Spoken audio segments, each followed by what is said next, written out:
인사하겠습니다. 우리는 한 가족입니다. 사랑하며 축복합니다. 어느덧 사도행전 마지막 본문으로 이제 들어왔는데요. 이제 본문에 보니까 드디어 사도 바울이 그토록 소망했던 로마에 도착하게 됩니다. 여러분은 로마라고 하면 어떤 이미지가 떠오르시나요?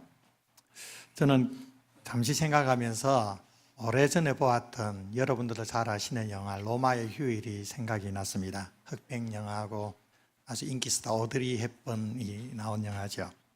그때 오드리 헵번이 스쿠터를 타고 도시를 막 누비고 또 로마의 스페인 광장에서 젤라또를 먹는 그런 장면들이 좀 떠오르게 되었습니다.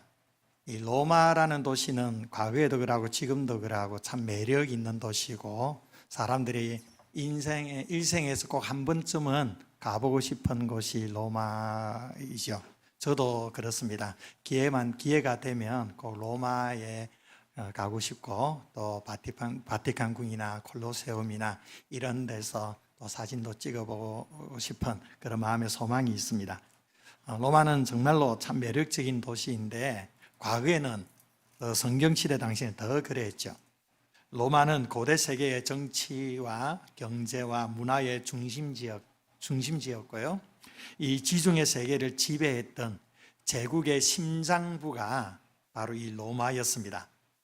바울은 로마가 가진 이 상징적인 의미를 누구보다도 잘 알고 있었고, 그래서 이 로마의 복음이 전파되면 그 길을 따라 복음이 온 세상에 퍼져나갈 것에 대한 확신을 가지고 있었습니다. 하지만 바울이 이 로마에 도착했을 때는 자기가 소망했던 그 꿈과는 달랐습니다. 바울은 웅장한 개선문을 통과하면서 빵파레가 울려 퍼지는 그런 상황에서 이 로마에 도착한 것이 아닙니다. 그는 쇠사슬로 묶인 죄수로서 이 로마 땅을 밟게 되어지죠. 죄수가 되었다는 것은 사방팔방이 다 막혀 있다는 거죠. 자유가 제한되어 있다는 거죠. 이 암담한 현실 가운데서도 주의 복음이 사도 바울을 통해 로마 지역에 전파되기 시작하는 것입니다. 이것이 어떻게 가능했는지 오늘 본문을 통해서 우리에게 말씀해 주고 있고, 이것을 통하여 하나님의 생명 사역은, 영혼 구원의 사역과 하나님 나라의 복음 전파의 사역은 결코 멈출 수 없는 것임을 오늘 본문이 우리에게 이야기해 주고 있습니다.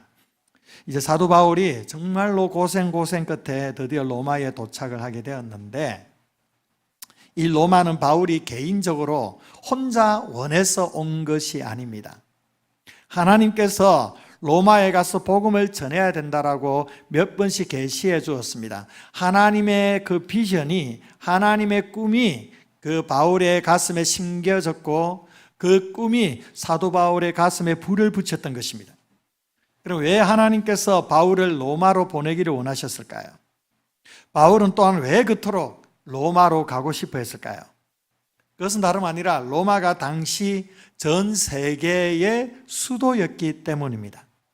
당시 로마 제국 전체의 인구가 작게는 5천만 명, 많게는 7천만 명 정도로 추정을 합니다. 이 가운데 로마 제국의 수도였던 로마시 자체의 인구가 당시 세계에서 가장 많았는데 100만 명에 달했을 것으로 학자들은 추정을 합니다. 100만 명 하면 지금 우리에게는 크게 와닿지 않아요. 우리 한국만 해도 100만 명 넘는 도시들이 여러 군데 있기 때문에 그렇게 크다라는 생각이 느껴지지는 않을 겁니다. 그러나 이 한 나라의 도시 인구가 100만 명이 처음으로 돌파한 때가 언제였느냐면 19세기 때였습니다. 그러니까 지금 이제 현재 1세기, 2세기에 이 100만 명이라고 한다면 오늘날로 환산했을 때 1000만 명의 인구가 넘는 아주 큰 대도시라고 말할 수가 있는 거예요. 인구가 많다라는 것은 선교학적인 관점에서 어떤 의미가 있을까요? 복음을 전해야 할 사람들이 그만큼 많다라는 거죠. 그리고 로마는 길이 굉장히 잘 뚫려 있습니다. 당시에 모든 길은 다 로마로 통한다라고 했습니다. 그러니까 로마의 복음이 전해지면 세계 어느 곳이든 그 복음이 확산될 수 있는 가능성이 많은 지역이라는 겁니다. 이것이 사도 바울의 가슴에 설레게 하는 일이었습니다. 하나님께서 사도 바울을 로마에 보내시고자 하는 이유도 바로 여기에 있었습니다. 바울이 로마에 도착했을 때에 정말 말할 수 없는 감격이 그의 심령 가운데 가득 찼을 것입니다. 수많은 사람들이 모여있는 시장 거리에 나아가서, 그리고 공연장에 나아가서, 거리에 나아가서 복음을 전하는 자신의 모습을 연상하면서 정말 가슴이 뛰었을 것입니다. 그런 마음으로 로마에 입성했는데, 그런데 문제는 무엇입니까? 로마에 들어왔다고 해서 자신의 죄수라는 신분은 바뀌어지지 않는다라는 거죠. 여전히 그에게 기다리고 있는 곳은 감옥이었습니다. 감옥. 시장 한복판에서 전도할 수가 없습니다. 유대인들의 해당에 나가서 전도하는 것은 더더욱 할 수가 없는 일입니다. 여전히 발이 묶여있는 자신의 모습을 바라보면서 사도 바울이 얼마나 실망을 했겠습니까? 얼마나 낙심을 했겠습니까? 여러분, 인생에서 가장 큰 위기가 언제인지 아십니까? 그것은 바로 희망이 사라질 때입니다. 도저히 희망이 보이지 않을 때, 그때 사람들은 삶을 포기하게 되죠. 그러나 아무리 힘들어도, 아무리 어려워도 한 줄기 희망이 있으면 괜찮습니다. 사도 바울이 이 답답한 현실 속에서, 절망적인 상황에서 사도 바울은 결코 희망을 놓지 않습니다. 그래서 어떻게 알 수 있느냐? 17절에 보시면요. 17절에 보시면 사흘 후에 바울이 유대인 중 높은 사람들을 청하였다. 앞부분이 이렇게 얘기하죠. 여기에서 사흘 후라는 이 부분을 주목을 하십시오. 사흘 후라는 것은 뭘 말하느냐면 사도 바울이 로마에 도착하자마자 즉각적으로 복음 전하는 액션을 취했다라는 말입니다. 그는 이 절망적인 상황, 사방팔방이 가로막혀 있는 이 상황에서 결코 복음 증거를 멈추지 않았습니다. 미국의 대중작가인 앤 라모트는 희망이 있습니까? 라는 책에 이런 글을 썼습니다. 희망은 어둠 속에서 시작된다. 일이나 옳은 일을 하려 할 때 고집스러운 희망이 시작된다. 새벽은 올 것이다. 기다리고 보고 일하라. 포기하지 말라. 이렇게 기록했습니다. 저는 이 글에서 희망에 대해 고집스럽다라는 그 표현이 굉장히 인상 깊게 다가왔습니다. 희망이란 것은 굉장히 고집스러워요. 그래서 절망 속에서도 뭐라도 하고자 시도할 때 그때 희망은 반드시 싹트게 된다는 것입니다. 지금 바울이 로마에 살 수 있는 게 별로 없습니다. 이전처럼 거리에 나가서 시장에 나가서 사람들을 만나고 마음껏 전도하고 외칠 수가 없습니다. 지난주에 보았듯이 멜리데라는 섬에서처럼 아주 활발하게 생명사역을 펼쳐나갈 수 없는 상황이에요. 이 상황에서도 사도 바울은 자신이 할 수 있는 일을 찾아 나갑니다. 그것은 바로 자신이 거주하고 있는 집에서 사람들을 만나는 것입니다. 사도 바울은요, 죄수로서 감옥 생활을 해야 했는데, 그런데 이것은 일반적인 지하 감옥에 갇힌 것이 아니고 갇힌 곳이 상당히 특이했습니다. 30절에 보면 자기 셋집에서 머물렀다고 말하죠. 자기 셋집에서. 그러니까 지금 바울은 자기 사비를 들여가지고 전세로 이제 밖에 나가 살고 있다는 거죠. 여러분, 죄인이 이게 가능한 일입니까? 이건 엄청난 혜택이죠. 오늘날 우리 대한민국 사회에서 이런 일이 발생하면 큰일 날 겁니다. 그냥 미디어에 데스트피라면 온갖 비판이 쏟아질 거예요. 그런데 바울이 이런 혜택을 누리게 된 이유가 있습니다. 그것은 다름이 아니고 배가 파손되어지는 그 상황에 함께했던 군사들이 있었죠. 그 백부장이 율리오였습니다. 율리오 백부장은 사도 바울을 너무 존경했습니다. 참 좋아했습니다. 사도 바울이 아니었다면 우리는 다 죽었을 것이다. 사도 바울이 믿는 그 하나님 때문에 우리가 살아났다. 사도 바울에게 굉장히 존경을 표현했던 사람이 이 율리오 백부장인데, 그래서 이 율리오 백부장이 이 사도 바울에게 대한 배려로, 그 혜택으로 일반 로마 지하 감옥이 아니라, 물론 바울이 가지고 있는 자기 돈으로 오늘날 식으로 말하면 원룸 아파트를 이제 새로 들어서 거기에 살게 했다라는 겁니다. 그래서 그 아파트가 감옥이기 때문에 이 아파트 밖을 나갈 수는 없어요. 그리고 로마 군인이 함께 지키고 있습니다. 그런데 밖에 가서 어떤 일을 할 수도 없고 사람을 만날 수도 없는데, 이 감옥과 같은 주택에서, 아파트에서 자기가 원하는 사람들을 누구든지 만날 수 있도록 해 주었다라는 거죠. 하나님께서 사도 바울에게 복음을 전할 수 있는 새로운 기회를, 그 길을 열어주신 것입니다. 여러분, 포기하지 않으면 반드시 희망이 생겨집니다. 길이 열려집니다. 왜냐하면 희망은 고집스럽기 때문입니다. 불가능할 것 같은 그 상황 속에서도 자그마한, 눈에 보이지 않는 자그마한 그 희망을 품고 뭔가를 시도하려고 할 때 그 희망은 우리에게 찾아오게 됩니다. 하나님께서 그 희망을 우리에게 불러넣어 주시는 것입니다. 여러분, 믿음의 사람들에게는요, 이런 점에서 모든 환경은 새로운 기회가 되는 거예요. 어떤 질병의 문제도 있습니다. 자녀들의 삶의 문제들이 있고, 또 경제적인 그런 어려움도 있을 수도 있고요. 또 사람들로 인하여 마음의 상처와 마음의 갈등으로 인해 고통하는 사람들도 있을 것입니다. 각양각색의 정말 말할 수 없는 많은 고통과 아픔 가운데 우리는 살아가고 있습니다. 그러나 믿음의 사람들은 이 절망과 이 고통과 어려운 상황이 하나님이 열어가시는 새로운 기회가 될 수 있다는 것입니다. 우리가 포기하지 않는다면 그 속에서 새로운 길을 하나님은 열어가십니다. 여러분, 요셉을 보십시오. 그는 형제들에 의해 팔려갔습니다. 얼마나 좌절이 되었겠습니까? 그는 언어도 모르고 문화도 전혀 다른 애굽의, 그것도 한 장수의 집에 팔려갑니다. 우리 같았으면 얼마나 많이 낙심했겠어요. 그러나 요셉은 그러하지 않았습니다. 그곳에서 위기를 기회로 삼아 보디발 장군의 그 집에서 최선을 다해 그가 봉사하고 섬깁니다. 그 결과로 그 보디발 장군 집의 총무가 됩니다. 이제는 좀 고생 끝에 뭔가 이루어지는가 보다, 그렇게 생각하는 그 순간 모함을 받게 되죠. 보디발의 아내로 인해서 모함을 받아서 성폭행범으로 이번에는 억울하게 감옥에 들어가게 됩니다. 더 깊은 감옥으로 나아가게 되는 거죠. 우리 같으면 정말 이 감옥에서 얼마나 좌절했겠습니까?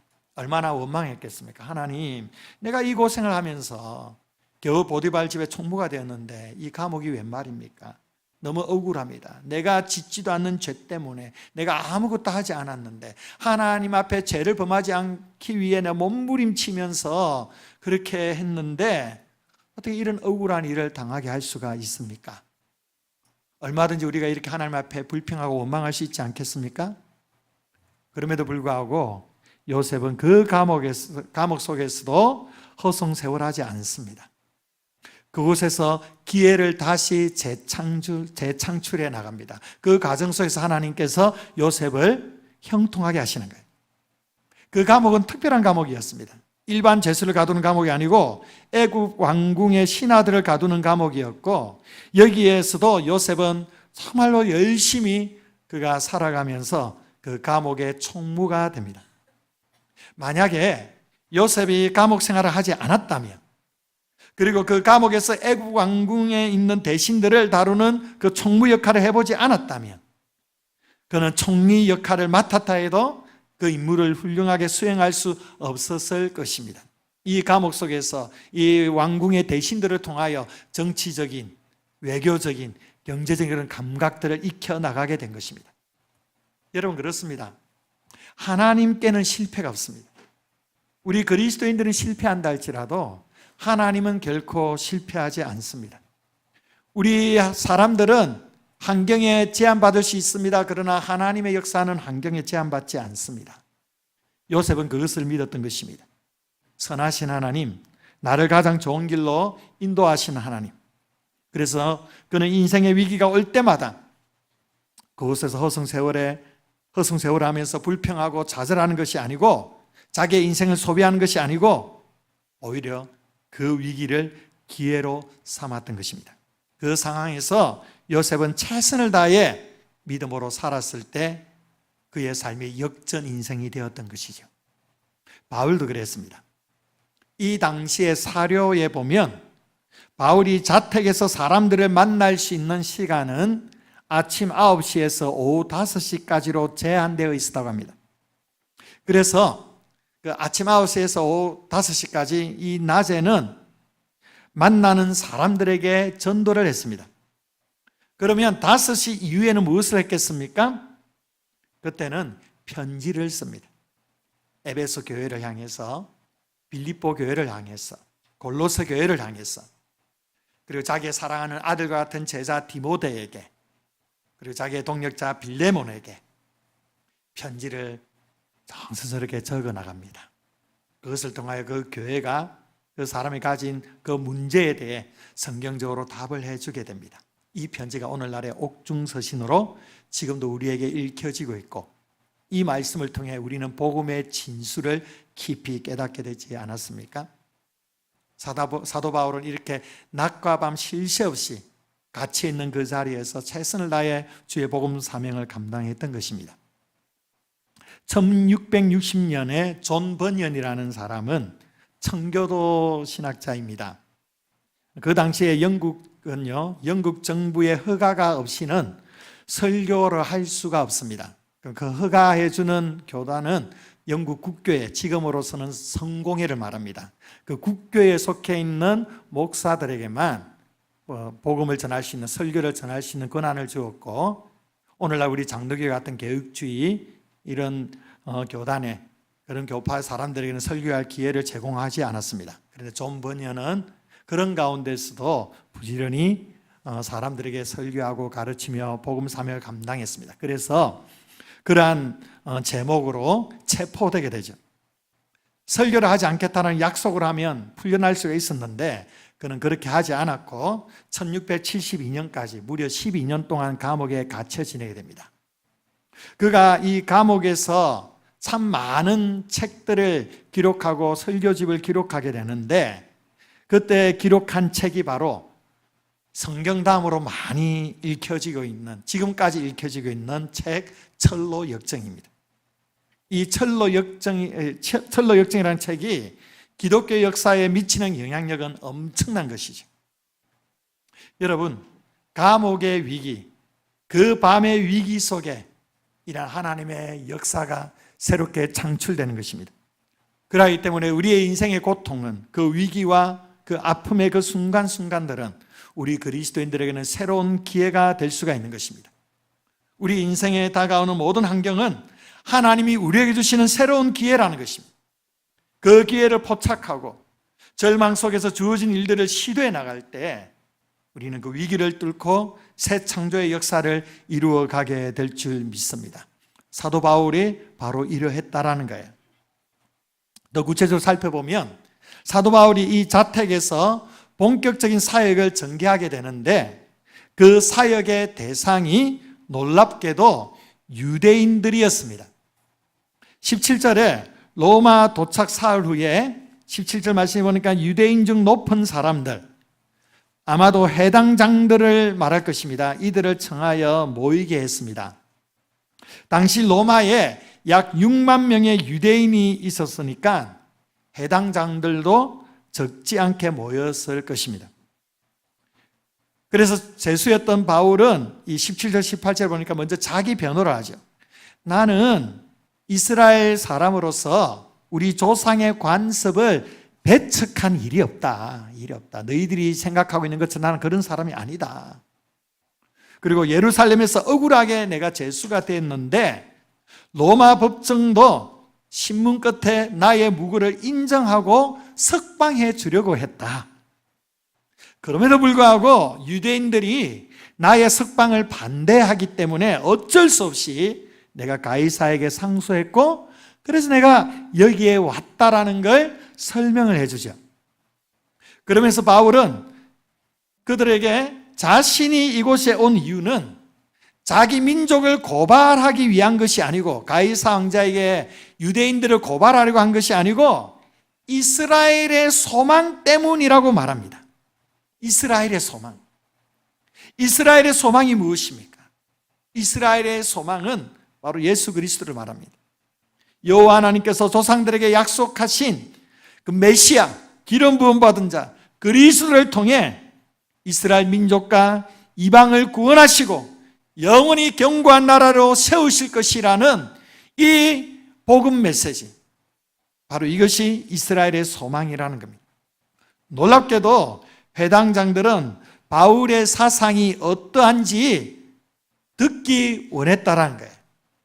그래서 23절에 이렇게 기록을 합니다. 우리 23절을 볼까요? 우리 23절을 우리 한 목소리로 함께 읽어보겠습니다. 23절. 자, 시작. 그들이 날짜를 정하고 그가 유숙하는 집에 많이 오니 바울이 아침부터 저녁까지 강론하여 하나님의 나라를 정언하고 모세의 율법과 선지자의 말을 가지고 예수에 대하여 권하더라. 아멘.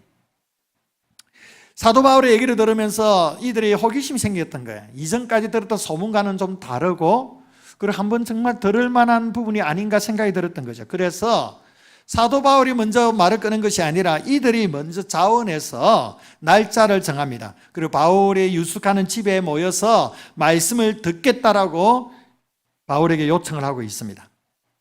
로마의 유대인들은 다른 지역의 유대인들과 참 차원이 다릅니다. 그들에게는 복음을 거절할 만큼 부정적인 선입견이 없었다는 거예요. 이것 또한 하나님의 은혜라는 거죠. 바울이 많은 유대인 지도자들에게 거침없이 복음을 전할 기회가 열려지게 된 것입니다. 바울은 주님이 열어주신 그 기회를 담대하게 사용을 합니다. 오는 사람들에게 그가 무엇을 했습니까? 말씀 보니까 바울은 아침부터 저녁까지, 아까도 얘기했지만 오전 9시부터 저녁 5시까지 강론을 했습니다. 설교했다라는 거예요. 그 주제는 유대인의 소망인 하나님의 나라였습니다. 그리고 이 하나님의 나라를 정언하는 방식은 모세의 율법과 선지자의 말, 그러니까 구약 성경 전체를 말합니다. 구약 성경을 가지고 오신 메시아 예수 그리스도에 대해서 설명해 주고 증명해 주었다라는 것입니다. 그리고 성경에 약속된 하나님 나라를 다스리실 그 영원한 왕, 기름 부음 받은 자, 죽음에서 부활하신 예수 그리스도를 듣는 모든 사람들에게 권면하였습니다. 예수를 믿어야 된다는 것입니다. 예수를 믿어야 소망이 있다는 것입니다. 예수를 믿어야만 구원이 있다는 것입니다. 이게 담대하게 복음을 전하고 예수 믿을 것을 촉구하는 것입니다. 이렇게 감옥에서 유대인들 그 수많은 사람들에게 권면하고 전도하며 복음을 선포했는데 그 결과가 어땠을까요? 24절을 보십시다. 우리 24절을 우리 함께 읽어봅니다. 시작. 그 말을 믿는 사람도 있고 믿지 아니하는 사람도 있어. 아멘. 이 사도 바울이 선포하는 말씀을 듣고 믿는 사람도 있었는데 여기 보니까 믿지 아니하는 사람도 있었다고 말합니다. 이것은 부정과거라고 하는 특별한 시제가 사용됐는데, 이거 뭐냐 하면 믿지 않는 사람이 한 번만 있었던 것이 아니라 계속해서 안 믿는 사람이 있었다는 겁니다. 참 신기하지 않습니까? 사도 바울이 안 믿겠다고 하는 이 사람들에게 일부러 찾아가서 전도한 게 아니에요. 자기들 스스로 복음을 듣기 위해서, 사도 바울의 말씀을 듣기 위해서 스스로 자원해서 왔습니다. 그런데 사도 바울의 설교를 다 듣고 나서는 안 믿어라는 거야. 나는 믿을 수 없어. 안 믿어. 그러면 그 다음 주부터 안 오면 되지 않겠습니까? 그 다음 날은. 그래도 찾아오는 거예요. 계속 오는 겁니다. 대개 전도해 보면 이런 경우가 있습니다. 열심히 복음을 전하고요, 또 편지도 보내기도 하고 선물도 주기도 하고 열심히 기도하면서 전도를 했는데, 그래서 참 믿을 것 같기도 하고 교회로 올 것 같기도 하는데 결국 다음에 아니면 못 믿겠어, 안 믿어. 가정 안에서 이런 일들이 얼마나 많습니까? 주변의 친구들과의 관계에서 복음을 전할 때 이런 일들이 우리가 겪지 않습니까? 그럴 때 어떻습니까? 참 억장이 막 무너지죠. 억장이. 제가 설교할 때도 마찬가지입니다. 모든 성도들이 설교를 다 잘 듣는 게 아니에요. 지금 되게 다 잘 듣고 계세요. 지금 보니까. 오늘은 참 신기하게도 좋으시는 분들이 별로 보이지가 않아요. 참 너무 감사한데 이렇게 설교를 잘 듣고 은혜 받으시는 분들도 분명히 다 많이 있지만 설교를 잘 안 들으시는 분들도 있다라는 거예요. 지금 다 잘 듣는 척 하지만 물론 다 잘 듣고 계신 분도 있는데 이거 말하고는 조심스럽게 좀 해야 되겠네요. 잘 듣는 분 계시는데 그러나 지금 듣고 있는 듯 하지만 머리로는 딴 생각하시는 분도 계실 거예요. 또 너무 피곤해서 조시는 분도 계시고요. 또 어떤 분들은 딴짓하는 분도 계시고요. 모두가 다 잘 듣고 은혜 받으면 정말 좋은데 그렇지 않는 경우도 있다는 거죠. 이럴 때 참 설교하는 사람으로서 마음에 부담을 느끼게 되는 게 사실이에요. 그래서 오죽 담임 목사 설교가 좀 부족했으면 이 설교를 잘 듣지 않는가 이럴 때도 참 솔직히 많이 있습니다. 그런데 이런 저에게 본문이 참 위로가 돼요. 사도 바울이 설교를 해도 동일했다는 겁니다. 사도 바울이 매일마다 유대인들을 만나가지고 그렇게 침이 튀겨라 피 터지게 복음을 전하는데 그리고 매번 듣는데도 말씀을 안 듣는 사람, 안 믿는 사람들이 있더라는 거죠. 어떤 설교든지 어떤 탁월한 설교가이든지 모든 사람들이 100% 다 설교를 잘 듣고 은혜 받는 것은 아니에요. 안 듣는 사람도 있다라는 거예요.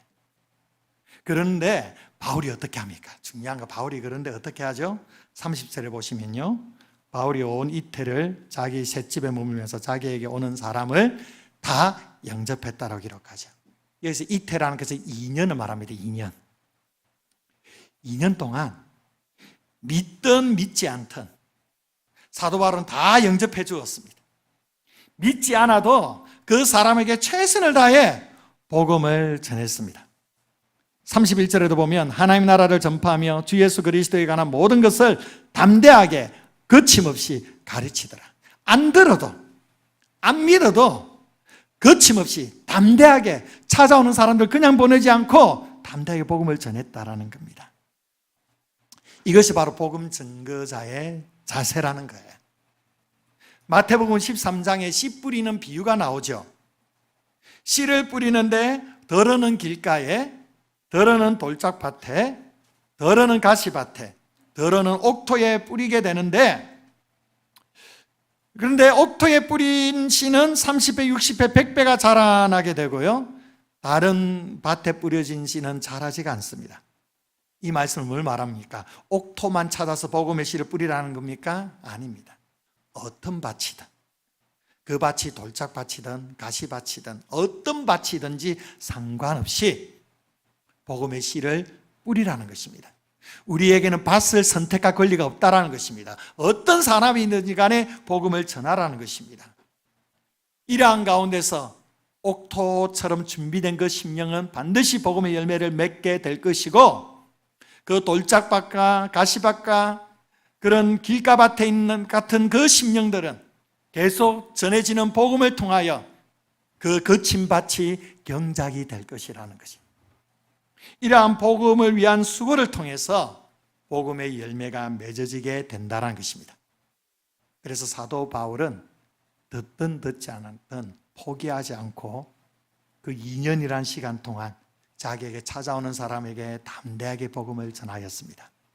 우리도 마찬가지입니다. 여러분들의 복음 전도 대상자들이 있습니까? 여러분의 가족을 가슴에 품고 기도하고 있습니까? 아무리 복음을 전해도 믿지 않아서 답답한 그런 마음이 있습니까? 결코 포기하지 마십시오. 영혼은 포기하는 것이 아닙니다. 영혼은 끝까지 품는 것입니다. 우리가 포기하지 않고 계속해서 주의 말씀을, 주의 복음을 전할 때에 하나님의 때에 분명히 열매 맺게 될 줄 믿습니다. 그래서 이렇게 한 결과가 어떠한 결과가 나타났느냐? 오늘 사도행전에는 나타나지 않습니다. 그 결과에 대해 말씀하지 않습니다. 그러나 옥중서신에 보면 놀라운 열매들이 일어나는 것을 보게 됩니다. 특별히 빌립보서 말씀에 보면 그 내용들이 나옵니다. 빌립보서 4장 22절에 이런 말씀이 있습니다. 우리 함께 읽어봅니다. 시작. 모든 성도들이 너희에게 문안하되 특히 가이사의 집 사람들 중 몇이니라. 아멘. 여기에 가이사의 집 사람들 중에 몇 명이 문안을 했다고 하는데요. 가이사 집이 누구입니까? 가이사는 시저, 로마 황제입니다. 로마 황제. 이렇게 로마를 다스리는 황제의 집안 사람들 중에 몇몇이 예수를 믿게 되었다는 것입니다. 도대체 무슨 일이 일어난 걸까요? 어떻게 이런 일들이 벌어질 수가 있을까요? 그 이유에 대해서 빌립보서 1장 12절에 이렇게 얘기를 합니다. 형제들아, 내가 당한 일이 도리어 복음 전파의 진전이 된 줄을 너희가 알기를 원하노라. 이 내가 당한 일이 뭡니까? 지금 감옥에 갇혀 있는, 가택연금되어 있는 이 상태를 말합니다. 이것이 도리어 복음 전파에 더 진전이 되었다. 사도 바울은 갇혔는데 복음은 이러한 갇힌 가운데서도 더 힘있게 전파되고 있었다는 겁니다. 빌립보서 1장 15절에도 보면 이러므로 나의 매임이 그리스도 안에서 모든 시위대 안과 그 밖에 모든 사람들에게 나타났다. 나의 매임을 통하여 그리스도의 복음이 시위대 안과 그 밖에 모든 사람들에게 선포되었고 예수 믿게 되었다는 거예요. 여기에 모든 시위대라는 것은 바로 지금 바울과 함께하고 있는, 바울을 감시하고 있는 그 군사를 말합니다. 시위대는요, 바로 로마 황제 친위대 군사들을 말합니다. 사도 바울이 있는 감옥은 특별한 감옥이라고 했습니다. 일반 주택에서 세를 내고 지내고 있습니다. 그러니까 이 바울을 지키는 친위대 군사들과 그냥 함께 집에서 생활을 하는 거죠. 낮에는 바울이 사람들 만나 복음 전하는 것을 옆에서 친위대들이 생생하게 듣고 있습니다. 그리고 사도 바울이 얼마나 좋은 사람입니까? 얼마나 친절한 사람이고 겸손한 사람입니까? 그래서 사도 바울에게 자연스럽게 호감을 가지고 그 좋은 관계 속에서 영향을 받게 된 것이죠. 복음이 흘러가게 된 것입니다.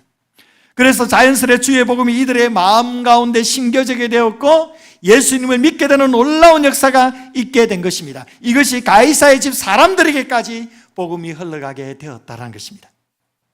사도 바울이 로마에 들어간 지 불과 260년 이후에 기독교가 로마 국가의 국교가 됩니다.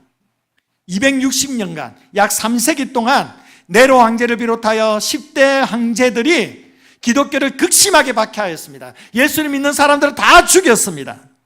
그러나 사람은 죽였지만, 성도들은 죽였지만 복음은 죽이지 못했습니다.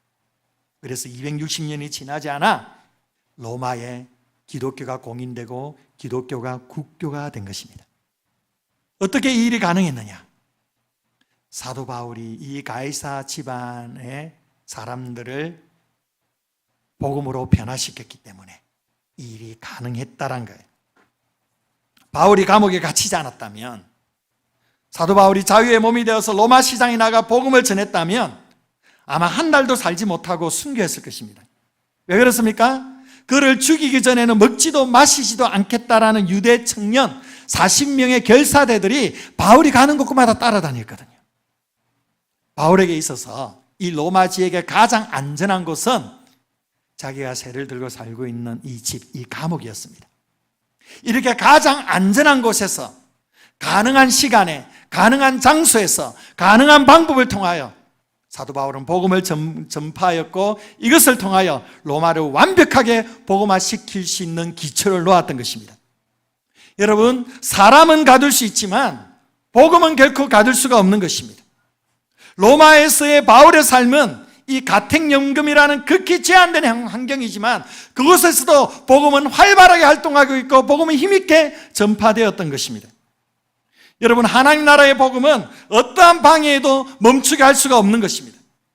바울을 감옥에 가두었지만 복음은 절대 가두어둘 수가 없는 것입니다. 그 어떤 권세도 하나님의 나라를 가로막을 수가 없는 것입니다. 유대 지도자들과 로마의 권력자들이 예수 그리스도를 믿는 이들을 수없이 핍박해도 하나님의 나라는 결코 멈추지 않았습니다. 그러하게 하나님의 백성들은요, 자신의 주어진 상황과 환경에서 복음을 위해 최선을 다해야 하는 것입니다. 바울이 이렇게 쇠사슬에 매여 있었지만 아침부터 저녁까지 정신없이 혼신을 다하여 생명사에게 헌신을 했습니다. 어디서 이런 열정과 힘이 나왔을까요? 그에 대한 답은 바로 꿈이었습니다. 꿈. 바울의 가슴에는 꿈이 있었습니다. 그 꿈이 무엇이었습니까? 에베소서 1장 10절에 이렇게 기록합니다. 하늘에 있는 것이나 땅에 있는 것이 다 그리스도 안에서 통일되게 하려 하십니다. 하늘에 있는 것이나 땅에 있는 것이 다 그리스도 안에서 통일되게 하려 하십니다. 하늘과 땅이 그리스도로 하나 되는 역사, 바로 뜻이 하늘에서 이루어진 것 같이 땅에서도 이루어지리라는 예수께서 가르쳐 주신 그 기도가 바로 사도 바울의 가슴 깊이 새겨진 꿈이었던 것입니다. 하늘의 뜻과 땅의 뜻이 그리스도로 일치되는 역사, 유대인이든 이방인이든 다 예수 그리스도를 믿고 하나님 나라 백성으로 살아가는 것, 로마 제국과 전 인류가 그리스도의 복음으로 하나 되어 장차 완성될 하나님의 나라에서 각 나라와 족속과 백성과 방언에서 허다한 무리들이 주님을 찬양하는 그 하나님의 나라의 꿈에 사도 바울이 완전히 사로잡혀져 있었던 것입니다. 여러분, 꿈은 그 사람을 강하게 만듭니다. 꿈은 그 사람을 더 위대하게 만드는 것입니다. 꿈은 그 사람의 삶을 더욱 아름답게 만들어갑니다. 꿈이 있으면 힘이 생깁니다. 꿈이 있으면 불가능한 현실에 대해 도전할 수 있는 능력을 가지게 됩니다. 여러분, 왜 우리에게는 힘이 없습니까? 왜 우리가 신앙생활하면서 왜 이렇게 영적으로 무기력한 걸까요? 꿈이 없기 때문입니다. 마음이 텅 비어 있기 때문입니다. 그래서 삶에 의욕이 없습니다. 신앙생활에도 별로 재미가 없습니다. 너무도 무기력해집니다. 여러분, 하나님의 나라는 결코 멈추지 않습니다. 하나님의 나라의 꿈을 가진 하나님의 백성들을 통하여 이 땅 가운데 더욱 힘있게 하나님의 나라는 전파되는 것입니다. 여러분에게 꿈이 무엇입니까? 이렇게 여러분에게 꿈을 물어보신다면 여러분은 어떻게 대답하시겠습니까? 돈을 많이 버는 게 꿈이십니까? 건강하게 사는 것이 꿈입니까? 지금보다 더 안락하게 살아가고 지금보다 더 출세해서 세상에 떵떵거리고 살아가는 것이 꿈입니까? 여러분의 자녀들이 잘 되는 것이 꿈입니까? 여러분, 우리 그리스도인들이 가져야 될 꿈이 무엇입니까? 그 꿈은 하나님의 나라입니다. 여러분, 생각해 보십시오. 하나님의 나라와 하나님의 의에 대한 간절한 열망이 없는 그 사람을 어떻게 하나님 나라 백성이라고 말할 수가 있겠습니까? 우리를 통하여 이루시고자 하는 하나님의 거룩한 목적에 사로잡히지 않는 그 성도들의 삶의 형통함은 도대체 무엇을 위한 형통함이겠습니까? 사랑하는 성도 여러분, 예수 믿는 여러분, 하나님의 자녀된 여러분, 하나님을 사랑한다고 말하는 여러분, 우리 그리스도인이 품어야 될 꿈, 그리스도인들이 간절히 소망해야 할 꿈, 그것은 바로 하나님의 나라입니다. 하나님의 복음인 것입니다. 여러분, 여러분의 가정에 하나님의 나라가 이루어지는 꿈을 포기하지 마십시오. 그 꿈을 위해 할 수 있는 모든 최선을 다해 가족들에게 주의 복음을 증거하시기를 바랍니다. 여러분이 살아가는 삶의 현장에서, 직장에서나 사업터에서 나와 함께하는 동료들과 이웃들에게 사도 바울처럼 그리스도의 생명의 복음을 전할 수 있기를 바랍니다. 가능한 장소에서, 가능한 시간에 내가 할 수 있는 그 가능한 일을 통하여 예수 그리스도의 생명의 복음을 전파하십시오. 그 생명의 복음을 위해 살아가십시오. 위대한 선교사 C.T. 스터드는 한 번뿐인 인생 속히 지나가리라, 오직 그리스도의 일만이 영원하리라 라고 얘기했습니다. 여러분, 한 번뿐인 인생은 속히 지나가게 될 것입니다. 우리의 인생은 금방 사라지게 될 것입니다. 그러나 그리스도의 일만이 영원한 것입니다. 그리스도의 그 영원한 일을 감당하는 우리의 삶은 영원토록 별과 같이 빛나게 될 것입니다. 사랑하는 성도 여러분, 이 하나님의 나라를 꿈꾸고 그 나라를 위해, 그 영광을 위해 살아갈 수 있기를 축복합니다.